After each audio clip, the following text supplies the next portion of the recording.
नमस्कार दोस्तों, आज का ये वीडियो लेक्चर केवल क्लास 9th आरबीएससी वालों के लिए है। तो आज हम बात करेंगे क्लास 9th के चैप्टर 4 की, NCERT class 9th RBSC only. तो क्या है चैप्टर? देखो, चैप्टर है linear equation in two variable. Linear equation in two variable chapter 4। देखो इधर क्या होता है linear equation in two variable, पहले समझ लेते हैं अपन। 8th क्लास में हमने वन वेरिएबल में लीनियर इक्वेशन पढ़ी थी। वन वेरिएबल, देखो इधर में एक छोटा सा एग्जांपल, जैसे 3x + 4 = 5। ये एक लीनियर इक्वेशन है, लेकिन ये केवल वन वेरिएबल में है। वन वेरिएबल, वेरिएबल क्या होता है? एक्स वाई जेड, जनरली अपन इन्हीं को यूज में लेते हैं। कोई भी अल्फाबेट, कोई भी लेटर क्या होता है? वेरिएबल होता है, ठीक है ना। तो इस तरह से देखो, ये जिसकी वैल्यू फिक्स नहीं होती। तो यहां पर ये एक्स एक ही वेरिएबल है पूरी इक्वेशन के अंदर, बाकी सारे कांस्टेंट है। कांस्टेंट क्या होते हैं? कोई भी नंबर, कोई भी नंबर किसी भी तरह का। तो ये 3 नंबर है और एक वेरिएबल है, ठीक है ना। तो linear equation in one variable हमने 8th क्लास में पढ़ा था। अब हम पढ़ेंगे linear equation in two variable. Two variable मतलब एक और वेरिएबल लगने वाला है, ठीक है ना, एक और वेरिएबल लगने वाला है। तो टू वेरिएबल, देखो लीनियर का मतलब क्या होता है, मैंने पहले बताया था। इक्वेशन समझते हैं पहले। इक्वेशन में क्या होता है? एक इक्वल होता है, इक्वल का साइन होता है और दो साइड होती है एलएचएस और आरएचएस। एलएचएस और आरएचएस, इक्वल के राइट हैंड साइड वाली साइड को एलएचएस और लेफ्ट वाली साइड को एलएचएस और राइट वाली साइड को आरएचएस कहा जाता है। कुछ टर्म्स इधर होती है, कुछ टर्म इधर हो सकती है, ठीक है। वेरिएबल्स भी होंगे, कांस्टेंट भी होंगे। तो इससे बनेगी इक्वेशन। अब बात आती है लीनियर इक्वेशन की। लीनियर इक्वेशन क्या होती है? देखो, लीनियर का मतलब है कि किसी भी इक्वेशन के अंदर अगर वेरिएबल की पावर 1 है, कोई स्क्वायर नहीं, कोई पावर 3 नहीं, कोई और पावर नहीं, सिर्फ वेरिएबल की पावर 1। जैसे फॉर एग्जांपल मैंने अभी लिखी थी, ऐसी कुछ इक्वेशन लिखी थी।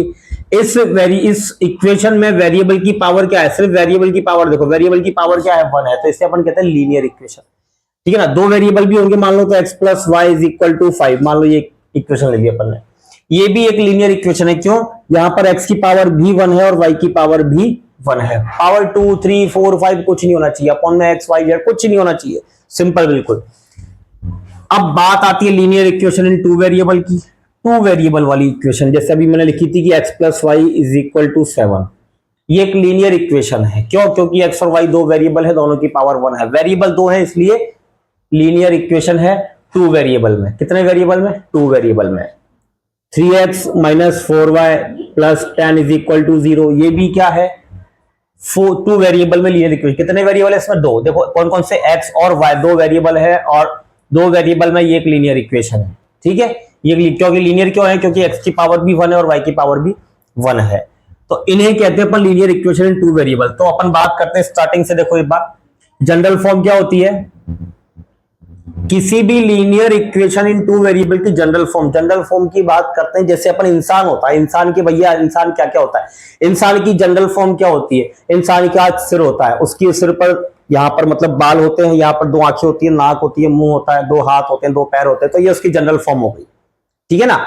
और बाकी देखो इसकी जनरल फॉर्म क्या होगी? लीनियर इक्वेशन इन ए टू वेरिएबल की जनरल फॉर्म क्या होगी? सिंपल, बिल्कुल simple. ax + by + c = 0। General form दिखने में कैसी दिखती है लीनियर इक्वेशन? क्या होती है लीनियर इक्वेशन? ऐसी होती है लीनियर इक्वेशन। देखो लीनियर किस लिए है? क्योंकि इसमें x और y दो वेरिएबल है, x की पावर भी 1 है और y की पावर भी 1 है, इसलिए ये लीनियर है। इक्वेशन क्यों है? क्योंकि इक्वल का साइन आ रहा है, इसलिए इक्वेशन है। Linear equation in two variable, दो वेरिएबल है इसलिए। बाकी ये ए बी सी क्या है? कांस्टेंट है, ध्यान रखना। ए बी सी क्या है? कांस्टेंट है। ए बी सी क्या है? कांस्टेंट है। इनकी वैल्यू कुछ भी हो सकती है, कुछ भी हो सकती है, ठीक है। दूसरी बात, ए और बी दोनों एक साथ 0 नहीं होने चाहिए। ए अकेला 0 हो सकता है, बी अकेला 0 हो सकता है, लेकिन ए और बी दोनों 0 नहीं होने चाहिए, वरना इसमें केवल कांस्टेंट टर्म रह जाएगी, वेरिएबल गायब। सोचो आप अगर ये मैं 2x + 3y, या फिर चलो सिंपल लेता हूं, और सिंपल, x + y + 3 = 0 ले लिया मैंने। यहां पर ये इधर a होता है, देखो x के पास a होता है, चलो 2 और 3 भी लगा देते हैं, 2 और 3 भी लगा देते हैं, इधर 5 ले लिया। x के पास a होता है, ठीक है ना। अगर ये a 0 हुआ, देखो यहां पर ये मैंने a ले लिया, a की जगह क्या ले लिया? 0 ले लिया। यहां b की जगह भी क्या ले लिया? 0 ले लिया। समझ गए? यहां भी 0 और यहां भी 0। a के साथ x मल्टीप्लाई में, तो सोचो 0 से x मल्टीप्लाई होगा तो क्या आएगा? 0। 0 से y मल्टीप्लाई होगा तो क्या आएगा? 0। प्लस में क्या रह गया 5 इक्वल में 0, 0 प्लस 0 क्या होगा 0, खत्म। क्या 5 इज इक्वल टू 0 होता है? तो इस तरह से क्या 5 इज इक्वल टू 0 हो सकता है?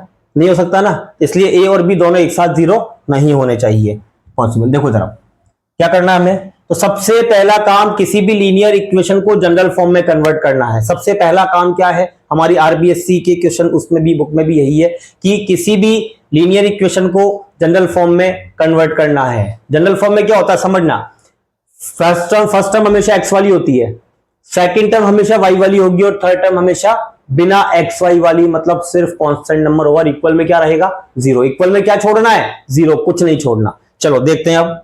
मान लो for example 2x plus 3y plus 7 is equal to 0। ये एक लीनियर इक्वेशन है दो वेरिएबल में, लीनियर इक्वेशन है दो वेरिएबल में। क्या ये जनरल फॉर्म में है? भैया है। क्यों? क्योंकि फर्स्ट टर्म x में है, सेकंड टर्म y की है, थर्ड टर्म कांस्टेंट और इक्वल में क्या है 0 है। अब यहां पर इसको इससे कंपेयर करें तो देखो x के पास क्या होता है a होता है, तो यहां भी x के पास क्या है 2 है, तो a की वैल्यू क्या हो गई 2 हो गई। y के पास क्या होता है, y के पास क्या होता है b होता है, यहां y किधर है ये रहा, y के पास क्या है 3 है, प्लस 3 है, तो b की वैल्यू क्या हो गई 3 हो गई। और अकेला कौन है कांस्टेंट नंबर c, देखो इधर c क्या हो गया 7 हो गया। बस इस तरह से जनरल फॉर्म में कन्वर्ट करके और वैल्यू बतानी है हमको, ठीक है ना। और एग्जांपल देखते हैं, चलो x minus 5y minus 10 is equal to 0, एक और एग्जांपल ले लिया अपन ने, ठीक है। अब यहां पर देखो क्या ये जनरल फॉर्म में, पहले देख लो इक्वल में क्या है 0 है, ठीक है इक्वल में 0 है, यहां पर x है यहां y है, x y constant, clear, general form में है। एबीसी की वैल्यू बताओ भैया, a की वैल्यू क्या है, a किसके पास होता है x के पास होता है, यहां x के पास कुछ नहीं है, और जिसके पास कुछ नहीं होता उसके पास क्या होता है 1 होता है, जिसके पास कुछ नहीं होता उसके पास क्या होता है 1 होता है। तो a की वैल्यू क्या हो गई 1, यहां आप शो कर सकते हो 1 इंटू एक्स, ठीक है। b की वैल्यू क्या हो गई, y के पास b होता है, यहाँ y के पास क्या है 5 है, 5 नहीं भैया माइनस 5 है, साइन को भी साथ में लेना है, प्लस का लिखने की जरूरत नहीं लेकिन माइनस का लिखना पड़ेगा, माइनस का 5 है। और c क्या है अकेला 10 माइनस 10, c क्या है माइनस 10, ठीक है ना, इक्वल में 0 है, ठीक है। तो ये इस तरह से अपन एबीसी की वैल्यू बता सकते हैं, जनरल फॉर्म में कन्वर्ट करो फिर एबीसी की वैल्यू बताओ। चलो और देखते हैं, देखो इधर 2x plus 3y is equal to 9.35 का बार पर अभी ध्यान मत देना, बस ये ध्यान रखना कांस्टेंट टर्म में, बार वैसे अपन ने पढ़ रखा है फर्स्ट लेक्चर में इसके 9th के। तो यहां पर ये देखो, पहले तो आप ये देखो कि ये लीनियर इक्वेशन है, हाँ है भैया, x की वैल्यू 1 है, x की पावर 1 है, y की पावर 1 है, इक्वल का साइन आ रहा, ठीक है, दो वेरिएबल है। अब आप ये देखो जनरल फॉर्म में है क्या, जनरल फॉर्म में इक्वल के उधर 0 होता है लेकिन यहाँ पर 0 नहीं है, तो यहाँ पर क्या है ये 9.35 है। चलो स्टार्टिंग से देखते हैं, सबसे पहले x वाली टर्म है, ठीक है लिख दो, फिर y वाली टर्म है, ठीक है लिख दो, फिर कांस्टेंट है जो कि इक्वल के उस तरफ है राइट हैंड साइड में, इसको इधर लाना है। और जब भी ट्रांसफर करते हैं तो आप 8th क्लास में पढ़ चुके हैं, जब भी किसी नंबर को ट्रांसफर करते हैं तो साइन चेंज होता है उसका, यहां पर ये प्लस का है तो इधर आकर क्या हो जाएगा माइनस का हो जाएगा, आराम से करना। इक्वल में क्या रह गया 0, क्योंकि इसको भी इधर ले आए तो इक्वल में क्या रह गया 0 रह गया। अब देखो यहां पर x के पास a होता तो a की वैल्यू क्या हो गई 2 हो गई, y के पास b होता तो b की वैल्यू क्या हो गई +3 हो गई, और कांस्टेंट टर्म c होती है तो c इज इक्वल टू क्या होगा 9.35 का बार जो भी माइनस का।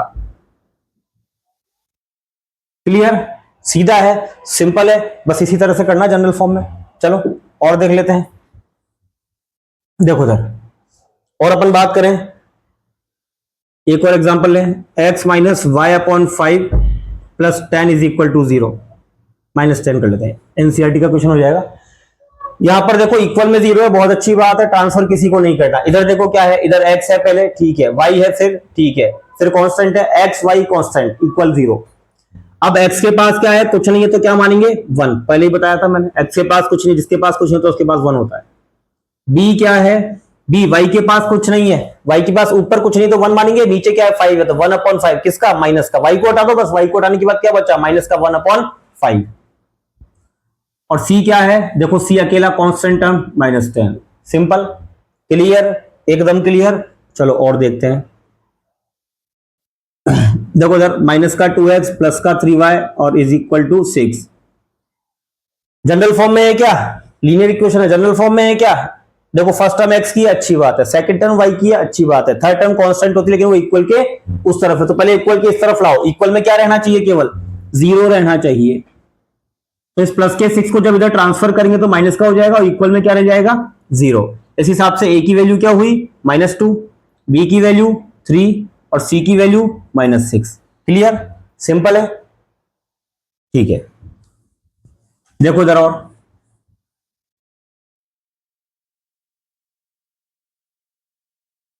x is equal to 3y, x is equal to 3y, थोड़ा सा हटके, x is equal to 3y, क्या ये लीनियर इक्वेशन है? बिल्कुल है भाई, लीनियर इक्वेशन है। इक्वेशन आ रहा है लीनियर है क्योंकि y और x की पावर 1 1 है, ठीक है ना, दो वेरिएबल भी है। पर ये जनरल फॉर्म में नहीं है, जनरल फॉर्म में फर्स्ट टर्म x की होती है लेकिन सेकंड टर्म तो इधर है ही नहीं, सब कुछ उधर है इक्वल के। तो पहले तो इसको इधर लाओ, पहले इसको इधर लाओ। तो देखो फर्स्ट टर्म x की है, सेकंड टर्म y की है, लेकिन ये इक्वल के उस तरफ है। सेकंड टर्म y की है लेकिन इक्वल के उस तरफ है, वो इधर लानी है हमको। इधर आएगी तो माइनस का हो जाएगा 3y। थर्ड टर्म कुछ बचा ही नहीं, तो हम यहाँ पर कांस्टेंट की जगह क्या लिख देंगे 0, क्योंकि कांस्टेंट अब दो टर्म के अलावा तीसरी टर्म ही नहीं है और इक्वल में तो हमेशा 0 रहता है।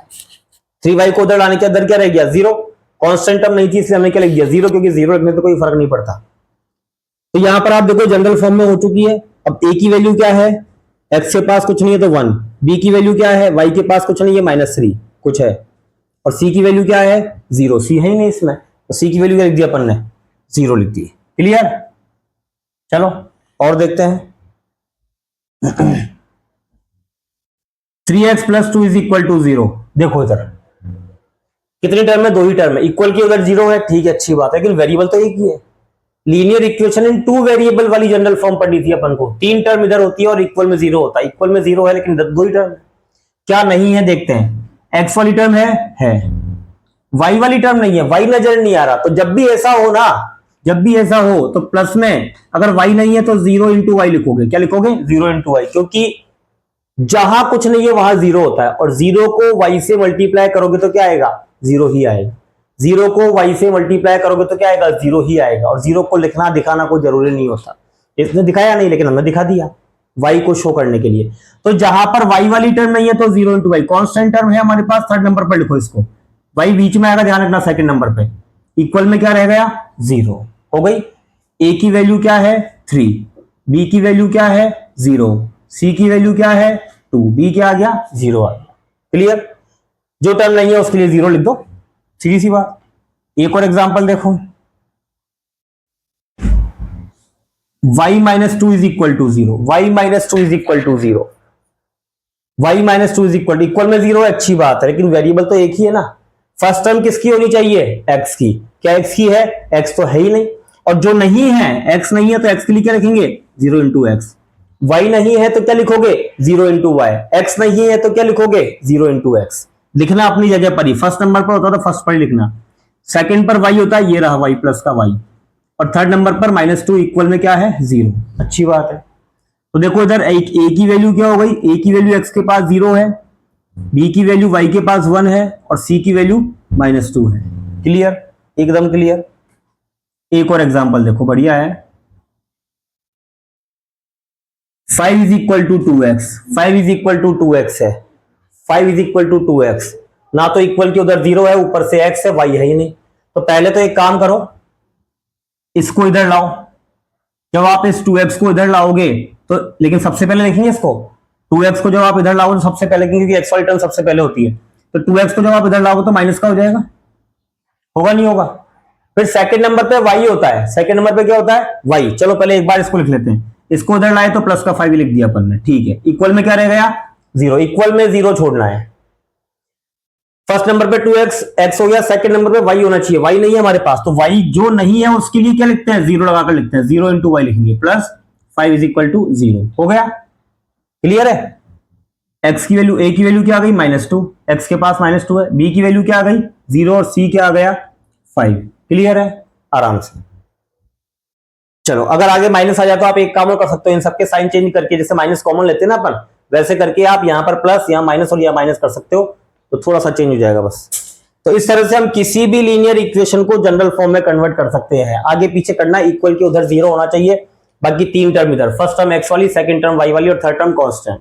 जो टर्म नहीं है उसके लिए 0 यूज में ले लो, कांस्टेंट नहीं है तो +0 लिख दो, x नहीं है तो 0 × x लिख दो, ये रहा, और y नहीं है तो 0 × y लिख दो, बस इतना सा काम करना और कुछ नहीं करना। सबको इधर रखकर। तो ये हो गया आपका जनरलाइज करना, किसी भी लीनियर इक्वेशन को जनरलाइज करना, जनरल फॉर्म में लिखना, और जनरल फॉर्म में लिखकर ए बी और सी की वैल्यू बताना, ए बी और सी की वैल्यू बताना। ठीक है, अब आप देखो, अब सेकंड चीज क्या है आपके इस चैप्टर में, सेकंड चीज क्या है आपके इस चैप्टर में, solution of a linear equation. अब आप सोचो सॉल्यूशन क्या होता है, किसी भी लीनियर इक्वेशन का सॉल्यूशन क्या होता है।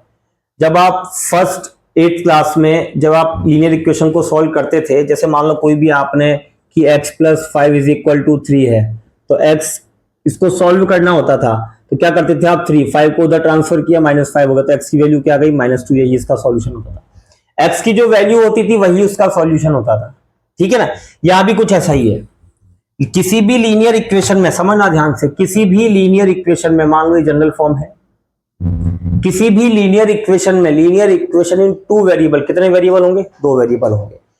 तो इसके सॉल्यूशन के लिए क्या होगा, देखना कि इसमें जो 2 अननोन क्वांटिटी है, जो 2 अननोन नंबर है जिनके बारे में हमको पता नहीं है, x और y, उन दोनों की वैल्यू ही क्या होती है, इसका सॉल्यूशन होती है।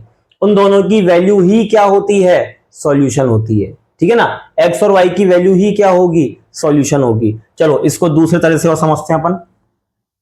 किसी भी लीनियर इक्वेशन का अगर ग्राफिकल रिप्रेजेंटेशन अपन बात करें, ग्राफिकल रिप्रेजेंटेशन मैंने पहले ही बताया कि कोई भी लीनियर इक्वेशन है उसका किसी भी ग्राफ में, किसी भी कार्टेशियन प्लेन में जो ग्राफ बनता है वो एक स्ट्रेट लाइन बनती है, हमेशा स्ट्रेट लाइन बनेगी, x की पावर भी 1 और y की पावर भी 1, तो इसे लीनियर कहते हैं। और लीनियर का जो ग्राफ होता है वो हमेशा स्ट्रेट लाइन बनती है, कैसी भी बन सकती है, किधर भी बन सकती है। तो किसी भी लीनियर इक्वेशन इन 2 वेरिएबल का ग्राफिकल रिप्रेजेंटेशन क्या होता है, एक स्ट्रेट लाइन होती है। उस स्ट्रेट लाइन पर आप जानते हो कोई भी लाइन इनफाइनाइट पॉइंट से मिलकर बनी होती है, कितने पॉइंट से, इनफाइनाइट पॉइंट से मिलकर बनी होती है। तो हम ये कह सकते हैं कि वो पॉइंट जो है, पॉइंट की मैथमेटिकल वैल्यू कोऑर्डिनेट की फॉर्म, जैसे मान लो इस पर एक कोई पॉइंट है, इसकी जो मैथमेटिकल वैल्यू होती है वो कोऑर्डिनेट की फॉर्म में होती है, इन्हें अपन क्या कहते हैं, कोऑर्डिनेट कहते हैं, कोऑर्डिनेट ज्योमेट्री हमने पढ़ी है। ठीक है ना, पॉइंट का मैथमेटिकल रिप्रेजेंटेशन कोऑर्डिनेट की फॉर्म में होता है, x, y। x और y क्या है, वो यही है, वो x और y क्या है, वो यही है। ठीक है ना, थोड़ा सा आगे जाकर तो दूसरे पॉइंट की बात करके मान लो x और y बने, तो x2 y2, ये x3 y3, बहुत सारे इनफाइनाइट पॉइंट है। x की और y की वैल्यू ही इनका सॉल्यूशन होती है, x और y की value he linear equation in 2 variable का सॉल्यूशन होती है। तो ये तो भैया हर पॉइंट पर अलग अलग वैल्यू आएगी, हर पॉइंट पर अलग अलग वैल्यू आएगी, तो इसके कितने सॉल्यूशन होंगे, इस लाइन पर तो इनफाइनाइट पॉइंट है, तो इसके भी कितने सॉल्यूशन होंगे, इनफाइनाइट सॉल्यूशन होंगे। एक लीनियर इक्वेशन इन 2 वेरिएबल के कितने सॉल्यूशन होते हैं, इनफाइनाइट सॉल्यूशन होते हैं, यानी इनफाइनाइट x और y की इनफाइनाइट वैल्यूज आएंगी। ठीक है ना, इनफाइनाइट वैल्यूज आएंगी। देखो जरा, तो वही वैल्यूज हमको निकालनी है, सॉल्यूशन निकालना सीखना है कि किसी भी लीनियर इक्वेशन का सॉल्यूशन। अब मैं इसको आपको थोड़े दूसरे तरीके से और समझाता हूं कि 2x प्लस, या फिर सिंपल सा ले लो, x + y = 7 है, मान लिया। ये 2 वेरिएबल में एक इक्वेशन है, अभी जनरलाइज करना जरूरी नहीं है, जब वो बोले तभी करना होता है। यहां पर आप देखो तो इस इक्वेशन के भी बहुत सारे सॉल्यूशन होंगे, इस लीनियर इक्वेशन इन 2 वेरिएबल के भी इनफाइनाइट सॉल्यूशन होंगे। इनफाइनाइट सॉल्यूशन मतलब x और y की इनफाइनाइट वैल्यू होगी। तो वो वैल्यूज, एक चीज और सुन लो कि वो वैल्यू, वो x और y की जो वैल्यू होती है, x और y की जो वैल्यू होती है, या किसी भी लीनियर इक्वेशन का जो सॉल्यूशन होता है, यानी x और y की जो वैल्यू होती है, वो इस इक्वेशन को सेटिस्फाई करनी चाहिए। अब सेटिस्फाई करने का क्या मतलब है, इस इक्वेशन को सेटिस्फाई करनी चाहिए। सेटिस्फाई करने का क्या मतलब है, सेटिस्फाई करने का मतलब है, मान लो मैंने x और y की वैल्यू ले ली 1 और 6। सेटिस्फाई करने का मतलब है कि अगर मैं वो x और y की वैल्यू, एक x की और एक y की ऐसी वैल्यू, यानी एक ऐसा कोऑर्डिनेट, एक ऐसा सॉल्यूशन में इसमें पुट करूं कि दोनों साइड इक्वल आ जाए। अगर मैं यहां पर x की वैल्यू 1 लिखता हूं, x की वैल्यू 1 लिखता हूं और y की वैल्यू 6 लिखता हूं, तो क्या 7 आएगा, बिल्कुल आएगा। अगर मैं x की वैल्यू 2 ले लूं और y की वैल्यू 5 ले लूं, तो क्या 7 आएगा, बिल्कुल आएगा। अगर मैं x की वैल्यू 3 ले लूं और y की वैल्यू 4 ले लूं, तो क्या 7 आएगा, आएगा। 5 + 2 भी क्या आएगा, 7 आएगा। 6 + 1 भी क्या आएगा, 7 आएगा। ठीक है ना, 8 + -1 भी क्या आएगा, 7 आएगा। माइनस की भी ले सकते हैं, फ्रैक्शन में भी ले सकते हैं, कुछ भी ले सकते हैं। तो इस तरह से तो इनफाइनाइट वैल्यूज निकल सकती है, बहुत तरीके से, बहुत सारे तरीकों से हम 7 ला सकते हैं, इनफाइनाइट तरीकों से हम 7 ला सकते हैं। चेंज करते हैं थोड़ा सा, एक नंबर ऊपर एक नंबर नीचे करते जाओ, आराम से 7 आता जाएगा। ठीक है ना, तो इस तरह से इसके इनफाइनाइट सॉल्यूशन होते हैं। तो हमें तो इस चैप्टर के अंदर भैया यही सॉल्यूशन निकालने हैं जो इसकी वैल्यू को सेटिस्फाई करे। देखो इधर एक और एग्जांपल लेते हैं। 2x minus 3y is equal to 12 मान लिया, ये ले लिया अपन ने। अब मैं आपसे पूछूं क्या 3,2 इसका सॉल्यूशन है? क्या 3,2 इसका सॉल्यूशन है? क्या 3,2 इसका सॉल्यूशन है? इस इक्वेशन से जो स्ट्रेट लाइन बनेगी, क्या ये इसका पॉइंट उस लाइन पर होगा, सेटिस्फाई करेगा? चेक कर लेते हैं। 3x की जगह क्या पुट करोगे? 3 x की जगह क्या पुट करोगे? 3 माइनस 3 इंटू वाई की जगह भी क्या पुट करोगे? 2। चेक करते हैं, 12 आना चाहिए। 2 3 या 6 माइनस 3 2 या 6, ये तो 0 आ रहा है, सेटिस्फाई नहीं कर रहा। इसका मतलब ये इसका सॉल्यूशन नहीं है, ये इस इक्वेशन की लाइन पर है ही नहीं। ठीक है, ये इस इक्वेशन की लाइन पर है ही नहीं। तो फिर एक और चेक करते हैं, क्या 6,0 है? क्या 6,0 इस लाइन पर है? क्या 6,0 इसका सॉल्यूशन है? चेक करते हैं। तो फर्स्ट वाली वैल्यू x की होती है, याद है ना? तो 2 इंटू एक्स की जगह रखोगे आप 6 माइनस 3 इंटू वाई की जगह रखोगे 0। चेक करते हैं, 2 6 जा 12 माइनस 3 0 जा 0, कितना है आंसर? 12। इधर भी 12 है। तो ये इसका सॉल्यूशन है क्योंकि ये इसको सेटिस्फाई कर रहा है। मैंने एक्स और वाई की वैल्यू यहां पुट की तो दोनों साइड इक्वल आ गई, इससे कहते हैं हम सॉल्यूशन, जो उस इक्वेशन को सेटिस्फाई करे। एक्स और वाई की वो वैल्यू जो उस इक्वेशन को सेटिस्फाई करे। तो हमें सॉल्यूशन कैसे फाइंड करने, कैसे निकालने हैं, तो सॉल्यूशन फाइंड करना हम सीख लेते हैं। चलो सॉल्यूशन कैसे फाइंड करें, इसके लिए मैं एक सिंपल सी एक छोटी सी इक्वेशन लेता हूं फॉर एग्जांपल, कि सॉल्यूशन कैसे फाइंड करना है। देखो 2x plus y is equal to 7, मैंने एक इक्वेशन ले ली, एनसीईआरटी का इक्वेशन है। 2x plus y is equal to 7, मैंने एक इक्वेशन ले ली। दो वेरिएबल है, लीनियर इक्वेशन है, ठीक है सब कुछ। चार सॉल्यूशन कैसे निकालने हैं? चार सॉल्यूशन, 3 या 4 जितने भी सॉल्यूशन निकालने हो कैसे निकालने, देखो आप सबसे पहले दो तरह से आप कर सकते हो। पहला तरीका मैं बता देता हूं, वही याद रखना, ज्यादा सही रहेगा। दूसरा भी कर सकते हो वैसे आप, कि एक बार में देखो इन दोनों में से एक्स और वाई में से कौन अकेला है? ये अकेला है, तो इसको अकेला ही छोड़ दो। एक्स और वाई में से कौन अकेला है? वाई अकेला है, एक्स के पास तो 2 है, वाई अकेला है तो इसको अकेला छोड़ दो। और ये 2x है, इसको 7 के पास या इक्वल के उधर ट्रांसफर कर दो। तो ये 2x जब उधर जाएगा तो अभी प्लस का है ना, माइनस का हो जाएगा। वाई की जगह अकेला रहेगा, या 2x को ट्रांसफर कर दिया 7 के पास तो माइनस का हो गया। अब ये अपनी पास एक इक्वेशन बन गई, समझना ध्यान से। यहां पर राइट हैंड साइड में जो वेरिएबल है वो x और लेफ्ट हैंड साइड में वेरिएबल जो है वो y है। अब मैं x की वैल्यू पुट करूंगा, देखो बहुत सारे इनफाइनाइट सॉल्यूशन हमें चार निकालने, कोई भी पॉइंट ले लो आप। If x is equal to 0, मान लो मैंने x की वैल्यू 0 ले ली, ठीक है, तो y is equal to 7 minus 2 into 0, कितना आएगा? देखो 7 माइनस 2 को 0 से करोगे 0, आंसर कितना आएगा? 7। y की वैल्यू क्या आई? 7 आई। तो एक सॉल्यूशन क्या हो गया इसका?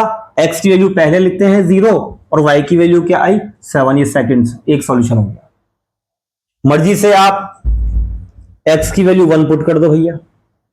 अगर 1 पुट करते हो तो y is equal to 7 minus 2 into x, 2 into 1, कितना आएगा? देखो 7 माइनस 2 1 जा 2 आ गया, तो 7 माइनस 2 कितना हो गया? 5 हो गया। y की वैल्यू क्या आ गई? 5। x की वैल्यू 1 रखने से इसमें x की वैल्यू 1 रखने से y की वैल्यू क्या आ गई? 5 आ गई। तो x की वैल्यू 1 रखी है, y की वैल्यू 5 आई है, ये एक और सॉल्यूशन हो गया, दो सॉल्यूशन हो गए। If x is equal to -1 रख लेते हैं, थोड़ा सा माइनस वाला भी लेते हैं अब, तो y इज इक्वल टू क्या होगा देखते हैं। y is equal to 7 minus 2 into x की वैल्यू रखी मैंने -1, ठीक है, तो 7 माइनस और माइनस मल्टीप्लाई करोगे तो माइनस और माइनस प्लस होगा, 2 1 जा 2, तो कितना आ गया? 9 आ गया। x की वैल्यू क्या रखी थी मैंने? -1, y की वैल्यू क्या आ गई? 9 आ गई। तुम्हारी मर्जी हो जो रखो ना, x की वैल्यू आप 2 रख दो, तो y is equal to 7 minus 2 into 2 हो गया, यानी 7 माइनस 2 2 जा 4, यानी कितना आ गया? 3। तो x की वैल्यू 2 और y की वैल्यू 3। इस तरह से आप इनफाइनाइट सॉल्यूशन निकाल सकते हो, लेकिन हमें 4 ही निकालने हैं, बुक के अंदर दिए हुए हैं तो 4 ही निकालेंगे। सॉल्यूशन निकालना सीखो, मेन तो आप मर्जी पड़े तो निकालो, कितने पूछे ना, कितने भी पूछ ले, ठीक है ना, बस हमें निकालना आना चाहिए, कुछ नहीं करना, इस तरह से करना है। चलो ये समझ में आ गया होगा। तो एक और एग्जांपल देखते हैं, देखो इधर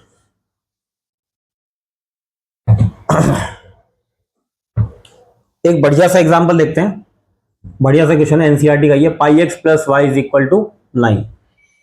कोई बात नहीं। तो भैया इन दोनों में कौन अकेला है, सॉल्यूशन निकालने इन दोनों में कौन अकेला है, फिर y अकेला है, तो y को छोड़ दो, y को छोड़ दो और पाई x को उधर ले जाओ तो माइनस का हो जाएगा पाई x। किसकी वैल्यू पुट करेंगे, राइट हैंड साइड वाले की, x की। तो x की वैल्यू अगर आपने x की वैल्यू अगर आप 0 पुट करते हो तो y इज इक्वल टू क्या आएगा, 9 माइनस पाई की जगह पाई आएगा इंटू 0 की जगह x की जगह 0 आएगा। तो 9 माइनस किसी को भी 0 से मल्टीप्लाई करो 0 ही आता है आंसर, तो क्या बचा 9। x की वैल्यू 0 पुट किया आपने, y की वैल्यू क्या आई 9 आई, अच्छी बात है। ठीक है, अब देखो x की वैल्यू अगर आप 1 पुट करते हो तो y इज इक्वल टू, इसी में y is equal to 9 minus pi into 1। तो 9 माइनस पाई को 1 से मल्टीप्लाई करके पाई आएगा। ठीक है, बस 9 माइनस पाई, इससे अलग कुछ नहीं करना। आप चाहो तो पाई की वैल्यू 22/7 लिख के कर सकते हो, पर आप मत छोड़ देना, ऐसे ही कोई प्रॉब्लम नहीं है, मार्क्स नहीं कटेंगे। x की वैल्यू 1 और y की वैल्यू 9 माइनस पाई। ठीक है, if x is equal to 2 रखा आपने तो y is equal to 9 minus pi into 2 हो जाएगा। यही तो रखना है बार बार, बस बाकी सब एज इट इज आएगा, यही रखना है बस। तो क्या हो जाएगा, देखो 9 माइनस पाई को 2 से मल्टीप्लाई किया 2 पाई, तो क्या आ गया, x की वैल्यू आपने 2 पुट की, y की वैल्यू 9 माइनस 2 पाई आ गई। ठीक है, if x is equal to आपने 3 पुट किया तो y is equal to 9 minus pi into 3, तो क्या आ गया भैया 9 माइनस 3 पाई आ गया। तो यानी 3 और 9 माइनस 3 पाई। तो इस तरह से हम 4 सॉल्यूशन को, पाई को छोड़ो ही मत ना, पाई को कुछ मत करो, पाई जैसा रहा वैसा रहने दो, कुछ नहीं करना। पाई x को उधर ले गए, x की वैल्यू पुट करते जाओ, जो आंसर आता जा रहा है वो सॉल्यूशन में लिखते जाओ, इस तरह से। क्लियर, सिंपल है, कुछ नहीं करना, बार बार वही method, simple method, single method, कुछ नहीं करना उससे। देखो अब एक और अपन अगला एग्जांपल देखते हैं।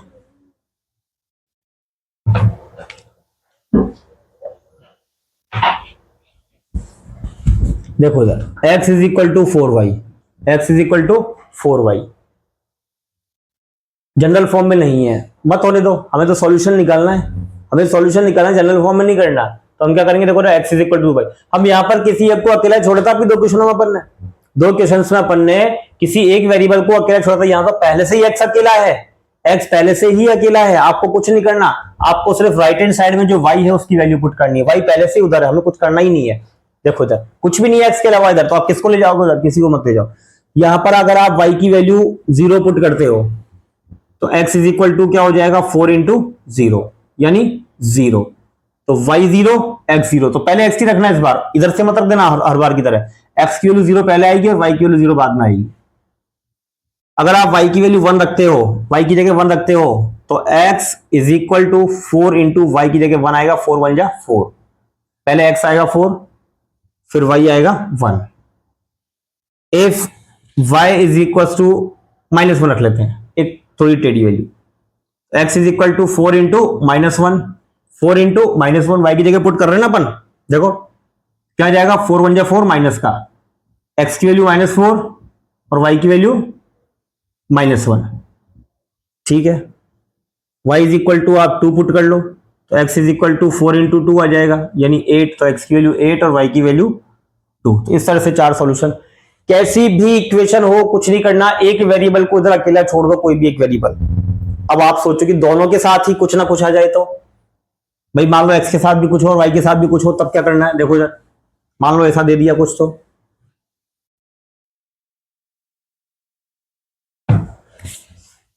चलो एक एग्जांपल लेते हैं, 2x plus 3y is equal to 6। अब किसको छोड़ोगे, अब किसको छोड़ोगे, अब यहां पर मैं दूसरा मेथड बता देता हूं, या फिर वही से करूं, चलो उसी से करो तो कोई प्रॉब्लम नहीं है। देखो इधर किसी को भी छोड़ दो, अभी दोनों में से कोई अकेला नहीं है, छोटा नंबर किसके पास है, इसके पास है, प्लस किसके पास है, दोनों के पास है प्लस, तो ठीक है प्लस वाले को छोड़ा करो वैसे तो, पर दोनों के पास प्लस है, छोटे वाले को छोड़ दो। तो 2x को अगर मैंने छोड़ा, छोड़ तो इसको भी सकते हो आप जो इजी लगे, तो 2x को अगर मैं यहां छोड़ूंगा तो 3y को उधर लेकर जाऊंगा, और जब 3y उधर जाएगा तो प्लस का 3y है उधर जाकर माइनस का 3y आ जाएगा।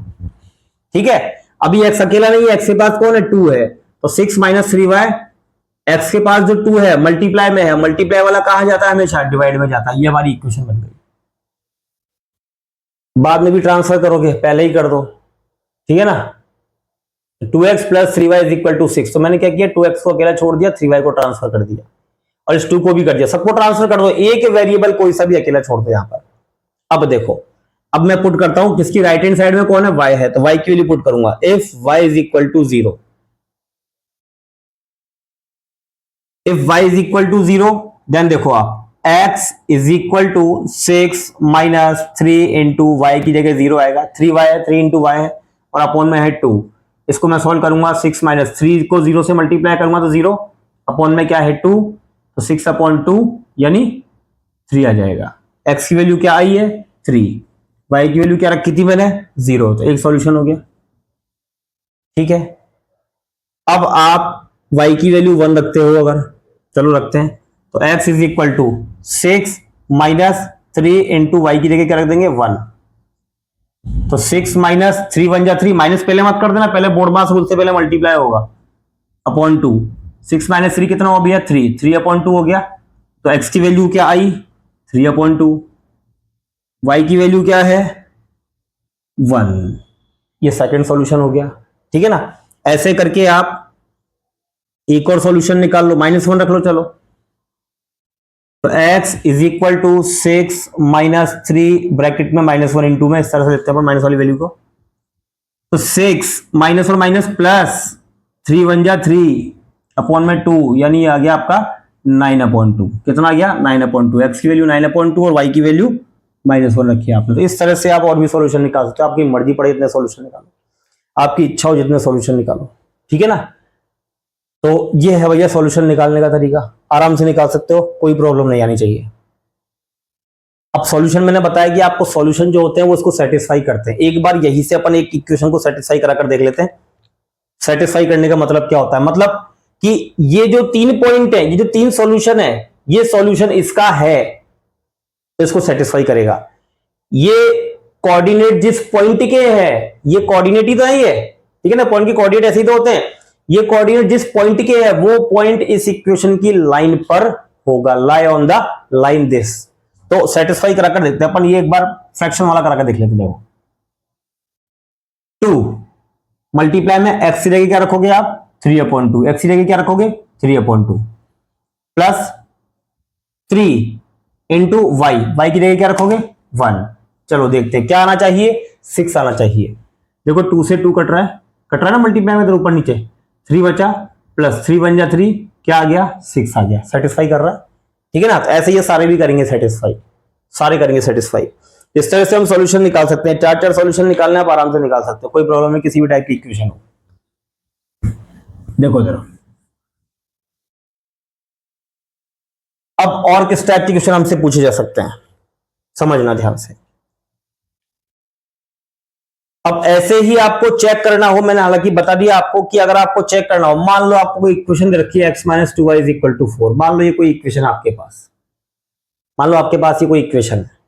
अब आपको चेक करना है कि क्या 0,2 इसका सॉल्यूशन है, क्या 0,2 इसका सॉल्यूशन है, क्या √2, 4√2 इसका सॉल्यूशन है, क्या 1,1 इसका सॉल्यूशन है, क्या 4,0 इसका सॉल्यूशन है, कुछ भी इस तरह से। तो आपको चेक करना, तो वैल्यू चेक कैसे करोगे, अगर ये इसका, मैंने पहले बताया, अगर ये इसका चेक करना है, आपको चेक करना है, अगर ये इसका सॉल्यूशन है, अगर ये इसका सॉल्यूशन है तो इसको सेटिस्फाई करेगा। सेटिस्फाई करने का क्या मतलब है, x की वैल्यू 0 और y की वैल्यू 2 पुट करने पर ये आना चाहिए। चेक कर लेते हैं, फर्स्ट क्वेश्चन में आपने चेक किया तो x की वैल्यू 0 पुट की, देखो x की जगह 0 पुट किया, -2 इंटू y की जगह 2 पुट किया, क्या आता है देखते हैं, 0 -2 2 जा 4, कितना आया -4, जो कि इसके इक्वल नहीं है, क्रॉस लगा दिया मैंने, नहीं है तो ये इसका सॉल्यूशन नहीं है, ये इसका सॉल्यूशन नहीं है। उसको चेक करते हैं सेकंड वाले को, देखो x की जगह क्या रखोगे, यहां पर √2 रखोगे, चेक करना है तो -2 इंटू वाई की जगह क्या रखोगे 4√2 रखोगे, तो √2 -4 2 जा 2 4 जा 8, ये तो होता ही है मल्टीप्लाई अंदर से, 2 4 जा 8 √2, तो कितना आया, ये 1√2 है और ये 8√2 है, तो माइनस कर से 1√2 आया, ये भी 4 के इक्वल नहीं आया। 1 देखते हैं रखकर, अगर आपने यहां पर x की जगह 1 रखा, -2 इंटू वाई की जगह भी 1 रखा, तो क्या हो गया भैया, 1 - 2 1 2, ये तो माइनस का 1 आया है, ये भी नहीं आया। इसको रखकर देखते हैं, x की जगह 4 रखा और y की जगह 2 इंटू 0 रखा, y की जगह x की जगह 4 और y की जगह 0 रखा, तो 4 तो अपनी जगह पर है और 2 को 0 से मल्टीप्लाई किया 0, तो कितना आ गया भैया, 4 आ गया। ये इसके इक्वल आ गया, मतलब ये इसका सॉल्यूशन है। ये नहीं है, ये नहीं है, ये इसका सॉल्यूशन है। और भी हो सकते हैं, और भी हो सकते हैं, जैसे मान लो 8,4 ले लो आप, 8,2 ले लो, 8,2 भी इसका सॉल्यूशन होगा। और भी हो सकते हैं, बहुत सारे सॉल्यूशन हो सकते हैं, ठीक है। 2, -1 को भी चेक करते हैं, चलो एक बार। 2, -1, एक्स की वैल्यू क्या पुट करोगे, 2 -2 इंटू वाई की वैल्यू -1, चेक करते हैं। 2 माइनस और माइनस प्लस, 2 1 जा 2, तो 2 और 2 कितना आ गया, 4, ये भी इसके इक्वल आ गया ना, तो मतलब ये भी इसका सॉल्यूशन है। तो हमें चेक करना है कि यार ये दिया गया पॉइंट इस इक्वेशन का सॉल्यूशन है या नहीं है, तो उसमें जो एक्स और वाई की वैल्यू होती है वो सब पुट कर दो, दोनों साइड इक्वल आनी चाहिए। क्लियर है, तो इस तरह से आप सेटिस्फाई कराकर चेक कर सकते हो कि यार ये इसका सॉल्यूशन है या नहीं है। क्लियर हो गया होगा। चलो, इसी के बेस पर एक बहुत इंपॉर्टेंट क्वेश्चन जो एग्जाम में मोस्टली पूछ लिए जाते हैं, उनके बारे में हम बात करते हैं। देखो किस टाइप के क्वेश्चन होते हैं, कुछ नहीं करना, बहुत ईजी है वो भी, बस अपन को सॉल्यूशन करना आना चाहिए। देखो क्वेश्चन क्या है, find the value of k, find the value of k if x is equal to 2 and y is equal to 1। Find the value of k की वैल्यू फाइंड करनी है। के क्या है, find the value of k if x is equal to 2 and y is equal to 1 is the solution of the equation 2x plus 3y is equal to k. तो equation क्या दे रखी है हमें, 2x plus 3y is equal to k. Equation क्या दे रखी है, लीनियर इक्वेशन क्या दे रखी है, दो वेरिएबल में 2x plus 3y is equal to k.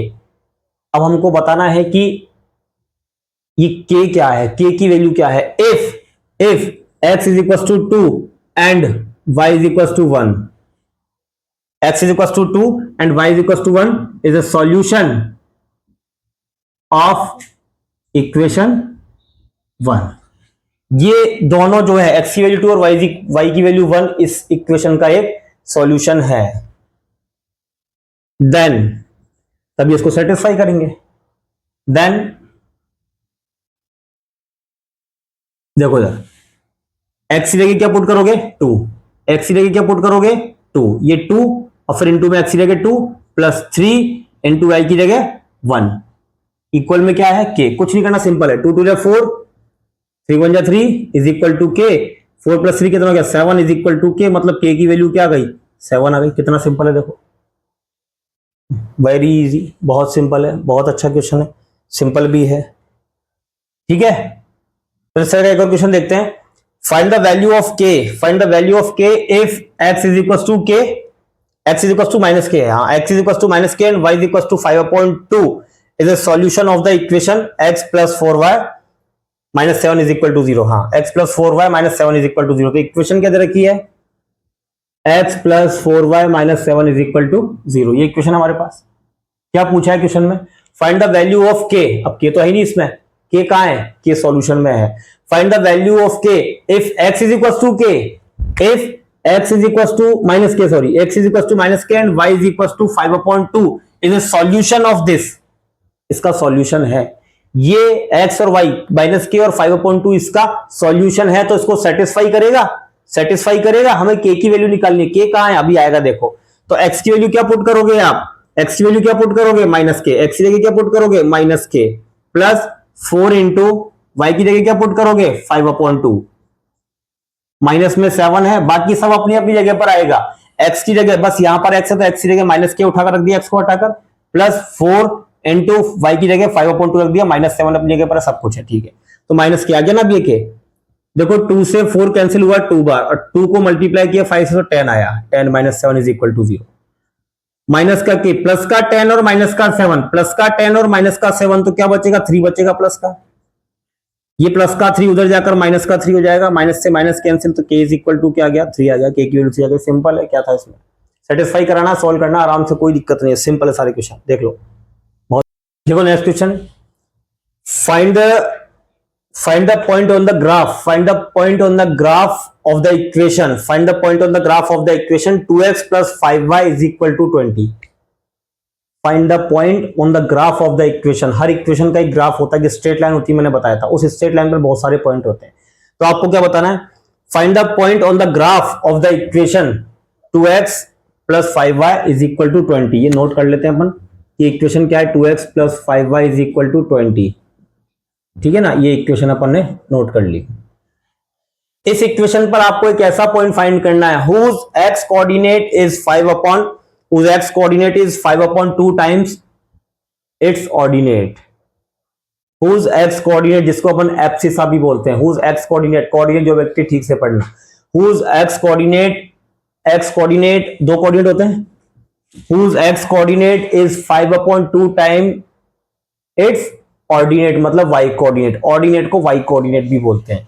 तो क्या बोला है कि उसका x कोऑर्डिनेट जो है वो y कोऑर्डिनेट से 5 upon 2 टाइम है, ट्वाइस, डबल, थ्राइस बोलते हैं ना अपन, तो 5 upon 2 टाइम बोला है। इसका मतलब हमें एज्यूम करना पड़ेगा कि लेट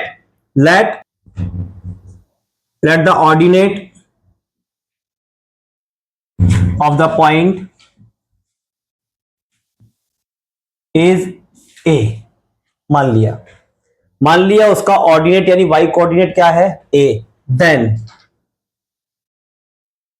द x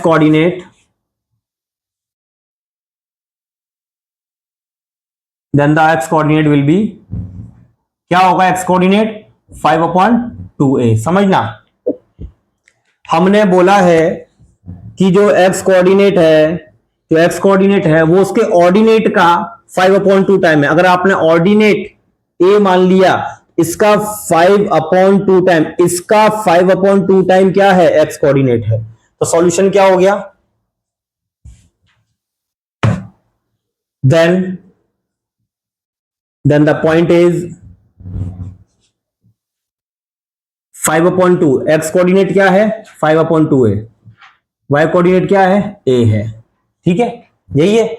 अब ये पॉइंट इस ग्राफ के ऊपर है, इसके ग्राफ के ऊपर है, इसके ग्राफ के ऊपर जो पॉइंट फाइंड करना है, तो इसके ग्राफ के ऊपर है वो पॉइंट। तो हम क्या करेंगे, सेटिस्फाई करेंगे, इससे सेटिस्फाई करेंगे। देखो आराम से, पॉइंट 5 upon 2a सेटिस्फाई या लाई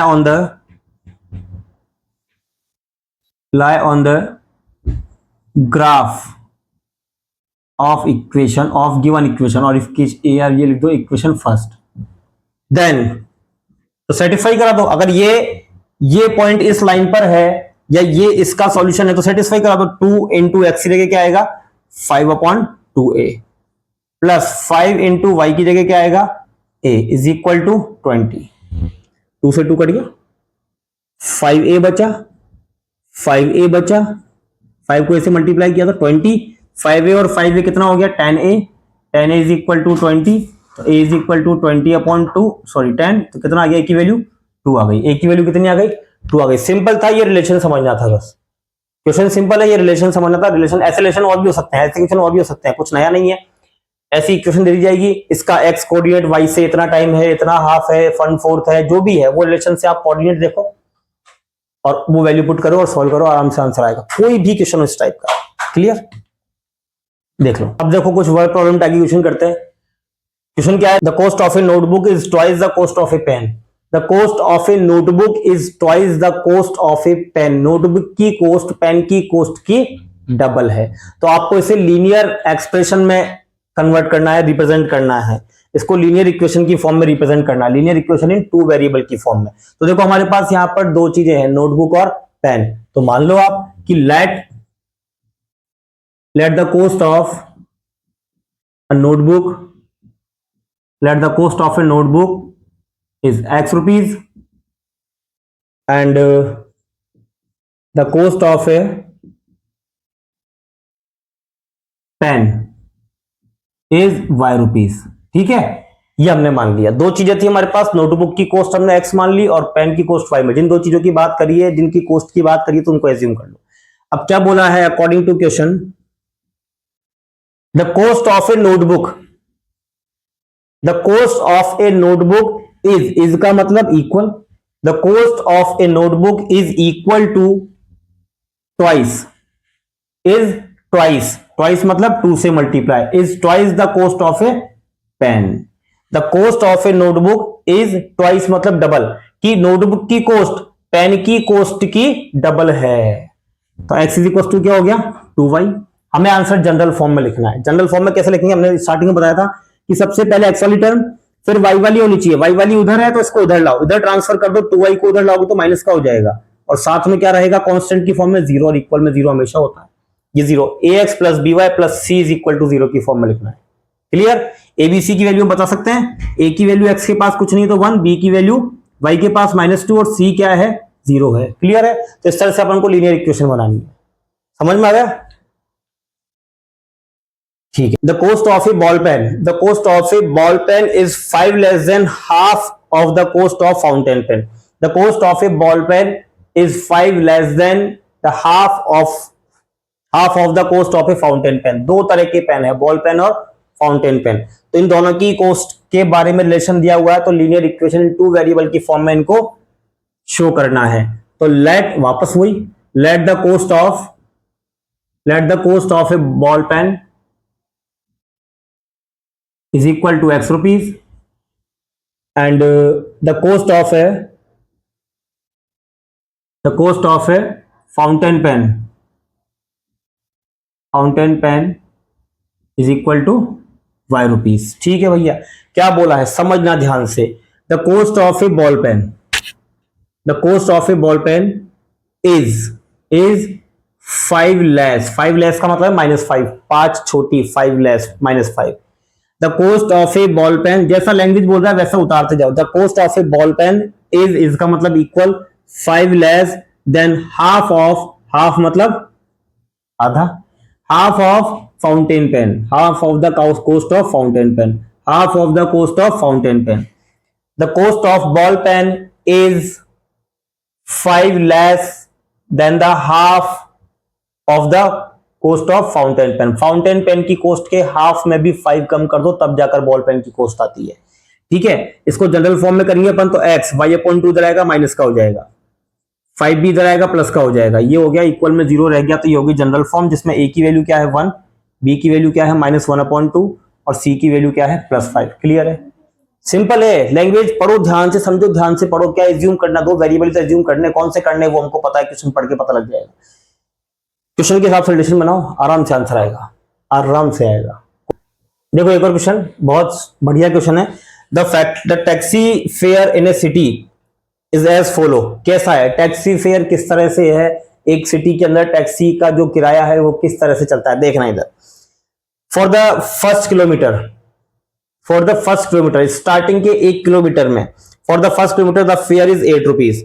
1 किलोमीटर आप बैठकर, आप चाहे 100 मीटर चलो, चाहे कितना चलो, 1 किलोमीटर तक का रेंट कितना है, किराया कितना है, फेयर कितना है 8 रुपीज है।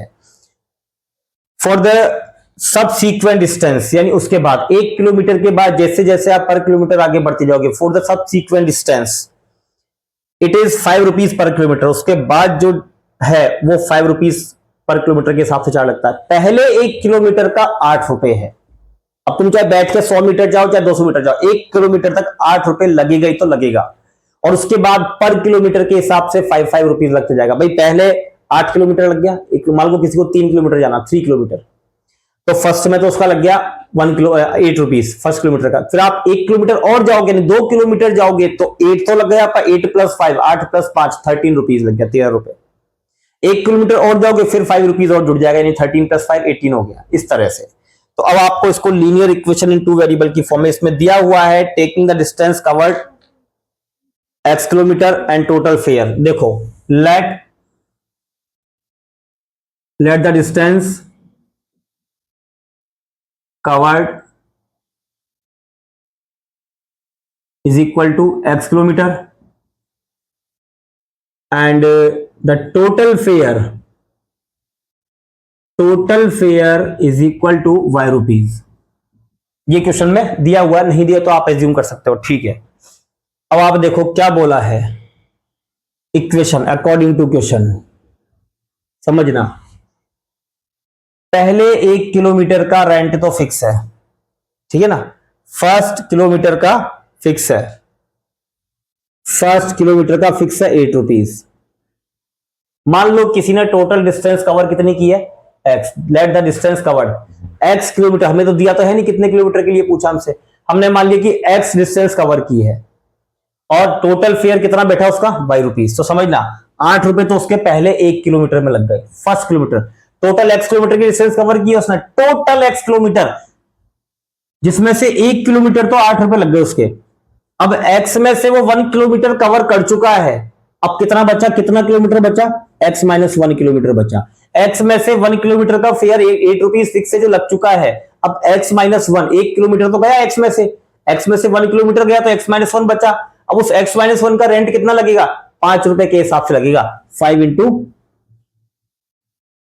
₹8 1 किलोमीटर का, ठीक है ना, 1 किलोमीटर का ₹8, x किलोमीटर टोटल चला, वो टोटल x किलोमीटर चला, x में से 1 किलोमीटर का रेंट लग गया, अब बाकी का रेंट 5 के हिसाब से, भाई 1 किलोमीटर का 5 इंटू 1, 2 किलोमीटर का 5 इंटू 2, 3 किलोमीटर का 5 इंटू 3, ऐसा ही होगा ना, 1 किलोमीटर का, 2 किलोमीटर का, 3 किलोमीटर का, तो x माइनस 1 किलोमीटर का कितना होगा, x माइनस 1 इंटू 5।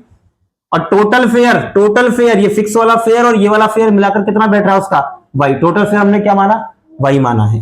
तो 8 प्लस, पहले ब्रैकेट खोलो, 5x, 5 को x से करोगे 5x माइनस 5 बन जा 5 इज इक्वल टू y। गड़बड़ है भैया, ये देखो बिना कांस्टेंट टर्म है, ये पहले x वाली आती है, x वाली रखो, और है क्या, नहीं है, y वाली आती है, y वाली इक्वल की उस तरफ है, इसको इधर लाओ, इधर लाओगे तो माइनस का हो जाएगा, इधर देखो ये प्लस का 8 और ये माइनस का 5 इज इक्वल टू 0, उधर 0 छोड़ना है। अब ये देखो 5x माइनस 5 दोनों सॉल्व हो रहे हैं, प्लस का 8 माइनस का 5 कितना आया, 3 आया, इक्वल टू 0।